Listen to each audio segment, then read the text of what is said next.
എല്ലാവർക്കും നമസ്കാരം. ഇന്ന് നമുക്ക് വളരെ ഈസി ആയിട്ട് വീട്ടിൽ തന്നെ എങ്ങനെയാണ് ബർഗർ തയ്യാറാക്കി എടുക്കുന്നത് നോക്കാം. കടയിൽ നിന്നൊക്കെ കഴിക്കുന്ന അതേ ടേസ്റ്റിൽ തന്നെ നമുക്ക് വീട്ടിൽ തന്നെ തയ്യാറാക്കി എടുക്കാനായിട്ട് പറ്റും. മക്ഡൊണാൾഡ്സ് ഒക്കെ കഴിക്കുന്ന അതേ ടേസ്റ്റിൽ തന്നെ ഉണ്ടാക്കാനായിട്ട് പറ്റും.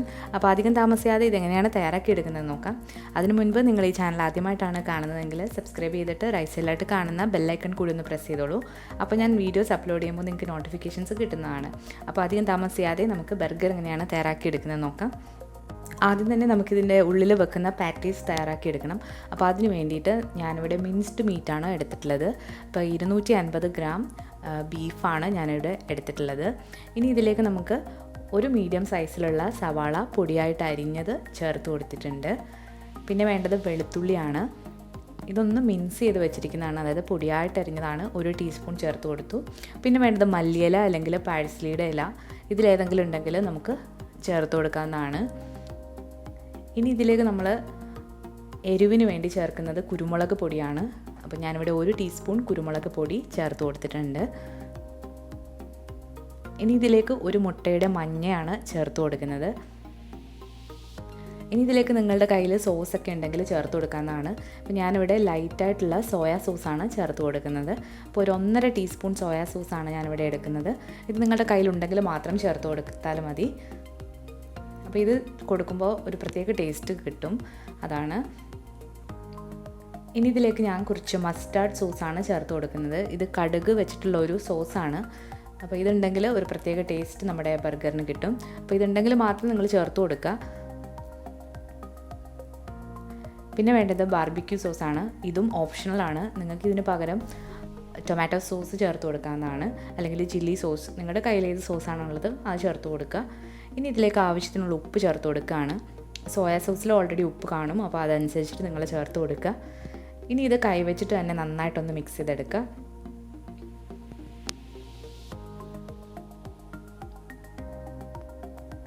അപ്പോൾ ഇത് നന്നായിട്ട് മിക്സ് ചെയ്തിട്ട് നമുക്കിത് ചെറിയ കട്ട്ലറ്റ് പോലെ ആക്കിയിട്ട് നമുക്കിത് ഫ്രൈ ചെയ്തെടുക്കണം. അപ്പോൾ ഇതിനെയാണ് പാറ്റീസ് എന്ന് പറയുന്നത്. നിങ്ങൾക്ക് ഇത് ഏത് ഇഷ്ടമുള്ള മീറ്റ് വേണമെങ്കിലും എടുക്കാവുന്നതാണ്. ഇനി മീറ്റ് കഴിക്കില്ല എന്നുണ്ടെങ്കിൽ നിങ്ങൾക്ക് ഉരുളക്കിഴങ്ങ് പുഴുങ്ങിയിട്ട് ഇതുപോലെ ചെയ്തെടുക്കാവുന്നതാണ്. അപ്പോൾ ഇത് നമ്മുടെ മീറ്റ് ഇവിടെ നമ്മൾ നന്നായിട്ട് മിക്സ് ചെയ്ത് വെച്ചിട്ടുണ്ട്. ഇനി ഇത് നമുക്കൊന്ന് ഷേപ്പാക്കി എടുക്കണം. അപ്പോൾ അതിന് വേണ്ടിയിട്ട് ഞാനിവിടെ ഒരു ബട്ടർ പേപ്പർ എടുത്തിട്ടുണ്ട്. നമുക്ക് പെട്ടെന്ന് പാനിലേക്ക് ഇട്ട് കൊടുക്കാനുള്ള എളുപ്പത്തിനാണ് നമ്മൾ ബട്ടർ പേപ്പർ എടുക്കുന്നത്. ഇത് വേണമെന്ന് നിർബന്ധമില്ല, കയ്യിൽ തന്നെ ഷേപ്പാക്കിയിട്ട് നമുക്ക് ഫ്രൈ ചെയ്തെടുക്കാവുന്നതാണ്. അപ്പോൾ ഇത് കുറച്ച് വലുതായിട്ട് ഒന്ന് ഷേപ്പ് ചെയ്തെടുക്കുക. കട്ട്ലറ്റിനേക്കാട്ടിലും കുറച്ചുകൂടെ വലുതായിട്ട് വേണം ഇത് ചെയ്യാനായിട്ട്. അപ്പോൾ ഇത് ഷേപ്പായി വന്നിട്ടുണ്ട്. ഇത് ഈ ബട്ടർ പേപ്പറിലേക്ക് മാറ്റുകയാണ്. ഇതിന്ന് ഒരു 30 മിനിറ്റ് ഒന്ന് ഫ്രിഡ്ജിൽ വെക്കുകയാണെങ്കിൽ ഒന്ന് സ്റ്റിഫായി കിട്ടും. അപ്പോൾ നമുക്കിത് പൊടിഞ്ഞൊന്നും പോവില്ല നമ്മളിത് ഫ്രൈ ചെയ്തെടുക്കുമ്പോൾ. അപ്പോൾ നിങ്ങൾ എത്ര എണ്ണം വേണോ അത്രയും ഇതുപോലെ ആക്കിയിട്ട് ഒരു 30 മിനിറ്റ് വേണമെങ്കിൽ ഫ്രിഡ്ജിൽ വെച്ച് കൊടുത്താൽ നല്ലതാണ്. അല്ലെങ്കിൽ നിങ്ങൾക്ക് ഡയറക്റ്റായിട്ട് ഫ്രൈ ചെയ്തും എടുക്കാവുന്നതാണ്. അപ്പോൾ ഞാനിവിടെ 2 പാനാണ് വെച്ചിട്ടുള്ളത്.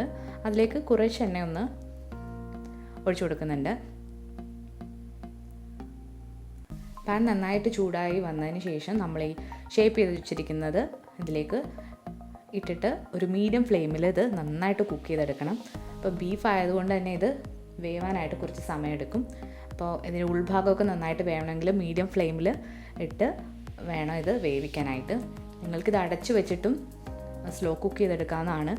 അപ്പോൾ ഒരു സൈഡ് ആയിട്ടുണ്ടെങ്കിൽ മറിച്ചിട്ട് കൊടുക്കുക. ഇതുപോലെ തന്നെ 2 സൈഡും തിരിച്ചു മറിച്ചു വിട്ട് നന്നായിട്ട് തന്നെ കുക്ക് ചെയ്തെടുക്കുക. കുറച്ച് സമയം എടുത്ത് വേണം ഇത് കുക്ക് ചെയ്യാനായിട്ട്. പിന്നെ വേണ്ടത് ചീസാണ്. നിങ്ങൾക്ക് ഇതുപോലെ സ്ലൈസസ് ആയിട്ട് ചീസ് വാങ്ങാനായിട്ട് കിട്ടും. കുക്ക് ചെയ്തുകൊണ്ടിരിക്കുമ്പോൾ തന്നെ നമ്മൾ സ്ലൈസാക്കി വെച്ചിരിക്കുന്ന ചീസ് ഇതിൻ്റെ മുകളിലേക്ക് വെച്ച് കൊടുക്കാവുന്നതാണ്. ചീസ് നിങ്ങളുടെ ഇഷ്ടത്തിന് എടുക്കാവുന്നതാണ്. പിന്നെ വേണ്ടത് പച്ചക്കറികളാണ്. ഞാനിവിടെ സവാള, തക്കാളി, ഒരു ക്യാപ്സിക്കം, പിന്നെ ലെറ്റൂസ്, ഇത്രയാണ് എടുത്തിട്ടുള്ളത്. പിന്നെ വേണ്ടത് മയണീസാണ്. അത് നിങ്ങൾക്ക് ഏത് ഫ്ലേവർ വേണമെങ്കിലും എടുക്കാവുന്നതാണ്. ഇനി നമുക്കിതൊന്ന് അസംബിൾ ചെയ്തെടുക്കാം. അപ്പോൾ അതിന് വേണ്ടിയിട്ട് നമുക്ക് ബർഗറിൻ്റെ ബണ്ണ് വേണം. അപ്പോൾ ഇത് വാങ്ങാനായിട്ട് കിട്ടും. ബർഗർ ബൺസ് എന്ന് പറഞ്ഞിട്ട് മിക്ക കടകളിലും വാങ്ങാനായിട്ട് കിട്ടും. അപ്പോൾ അത് എടുത്തിട്ടുണ്ട്. ഇനി ഇത് 2ആക്കി വെച്ചതിന് ശേഷം ഇതിലേക്ക് നമ്മൾ കുറച്ച് മയണൈസ് ചേർത്ത് കൊടുക്കുകയാണ്. മയണൈസ് കുറച്ച് ഒഴിച്ച് കൊടുത്തിട്ട് ഒന്ന് സ്പ്രെഡ് ചെയ്ത് കൊടുക്കുക. ഞാനിവിടെ റെഡ് കളറിലുള്ള മയണൈസാണ് എടുത്തിട്ടുള്ളത്. അപ്പോൾ നിങ്ങൾക്ക് റെഡ് കളറിൽ വേണമെങ്കിൽ മയണീസ് എടുത്തിട്ട് അതിലേക്ക് ടൊമാറ്റോ കെച്ചപ്പ് ഇട്ട് മിക്സ് ചെയ്ത് റെഡ് ആക്കാവുന്നതാണ്. ഇനി ഇതിലേക്ക് നമ്മൾ നേരത്തെ ഫ്രൈ ചെയ്ത് വെച്ചിരിക്കുന്ന ബീഫിൻ്റെ പാറ്റീസ് വെച്ച് കൊടുക്കുകയാണ്. ഇത് കുക്കായി കഴിയുമ്പോഴത്തേക്ക് അതിൻ്റെ സൈസ് കുറച്ച് ചെറുതായിട്ട് വരും. അപ്പോൾ അതനുസരിച്ചിട്ട് നിങ്ങൾ നിങ്ങളുടെ ആവശ്യത്തിനനുസരിച്ചിട്ട് വലുതാക്കി കൊടുക്കുക. ഇനി ഇതിലേക്ക് നിങ്ങൾക്ക് ഇഷ്ടമുള്ള പോലെ പച്ചക്കറികൾ വെച്ച് കൊടുക്കാം. അപ്പോൾ ഞാനിവിടെ തക്കാളി വെച്ച് കൊടുത്തിട്ടുണ്ട്, സവാള വട്ടത്തിലരിഞ്ഞത്, പിന്നെ ഒരു ക്യാപ്സിക്കം. അപ്പോൾ ഇത്രയാണ് വെച്ച് കൊടുത്തിട്ടുള്ളത്. ഇനി ഇതിന് മുകളിലായിട്ട് ഒരു ലെറ്റൂസിൻ്റെ ഇല കൂടി വെച്ച് കൊടുക്കുകയാണ്. ഇതിന് മുകളിൽ നിങ്ങൾക്ക് ഉള്ളി ഒന്ന് ഫ്രൈ ചെയ്തിട്ട് ഇട്ട് കൊടുത്താൽ ഒന്നുകൂടെ ടേസ്റ്റാണ്. കുറച്ച് ബട്ടറിൽ ഉള്ളി ഒന്ന് ഫ്രൈ ചെയ്തിട്ട് ഇട്ട് കൊടുക്കുകയാണെങ്കിൽ നല്ല ടേസ്റ്റാണ്. ഇനി ഇതിന് മുകളിലായിട്ട് നമ്മൾ മയണൈസ് ഒഴിച്ച് കൊടുക്കുകയാണ്. അപ്പോൾ ഇത്രയായാലും നമ്മുടെ ബർഗർ റെഡിയാവും. അപ്പോൾ ഇനി നമുക്ക് മറ്റേ ഭാഗം കൂടി ഇതിന് മുകളിലായിട്ട് വെച്ച് കൊടുക്കാം. അപ്പോൾ ഇത് കഴിക്കാനായിട്ട് നല്ല ടേസ്റ്റുള്ളൊരു ബർഗറാണ്. മക്ഡൊണാൾഡ്സിൽ നിന്നൊക്കെ കഴിക്കുന്ന അതേ ടേസ്റ്റിൽ ആണ് ഇതുള്ളത്. അപ്പോൾ എന്തായാലും ഇതുവരെ ഈ ബർഗർ നിങ്ങൾ വീട്ടിൽ ട്രൈ ചെയ്ത് നോക്കിയിട്ടില്ലെങ്കിൽ തീർച്ചയായിട്ടും ഒന്ന് ട്രൈ ചെയ്ത് നോക്കിയിട്ട് ഫീഡ്ബാക്ക് അറിയിക്കുക. അപ്പോൾ ഇന്നത്തെ ഈസി ആയിട്ട് ചെയ്യാൻ പറ്റുന്ന ബർഗറിൻ്റെ റെസിപ്പി നിങ്ങൾക്ക് ഇഷ്ടമായെങ്കിൽ ഈ വീഡിയോ ലൈക്ക് ചെയ്യാനും ഷെയർ ചെയ്യാനും കമൻറ്റ് ചെയ്യാനും മറക്കരുത്. പുതിയതായിട്ട് ചാനൽ കാണുന്നവരാണെങ്കിൽ സബ്സ്ക്രൈബ് ചെയ്തിട്ട് റൈറ്റ് സൈഡിലായിട്ട് കാണുന്ന ബെല്ലൈക്കൺ കൂടി ഒന്ന് പ്രസ് ചെയ്തോളൂ. പുതിയൊരു റെസിപ്പിയായിട്ട് വീണ്ടും വരുന്നത് വരെ എല്ലാവർക്കും താങ്ക് യു.